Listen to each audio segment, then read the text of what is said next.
আমরা যেটা বলেছিলাম উনি তো ওটা মেনে নিয়েছেন। বিজেপি এটাই বলছে, আমরা বলছি 1 থেকে 1.5 কোটি ভুয়ো নাম আছে।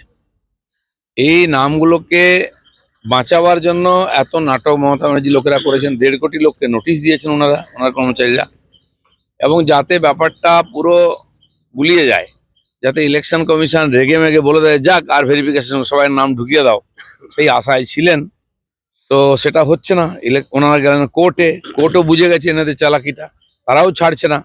এই যে শুদ্ধিকরণ চলছে ভোটার লিস্টের, সবাই দিকে তাকিয়ে আছে। আমরা চাইছি এটা ঠিকঠাক হোক। নির্বাচন কমিশন এবং আদালত সবাই পশ্চিমবাংলার পরিস্থিতি বোঝেন, কারণ পশ্চিমবাংলা একটা বড় থ্রেট হয়ে গেছে। এখানে এত বিদেশি লোক, অবৈধ লোক ঢুকে পড়েছে, তারা যদি নাগরিক হয়ে যায়, ভোটার হয়ে যায়, তাহলে তো গণতন্ত্রের কি মানে থাকে? বা দেশের সুরক্ষায় আর পড়ে যাচ্ছে এখন রিস্কের মধ্যে।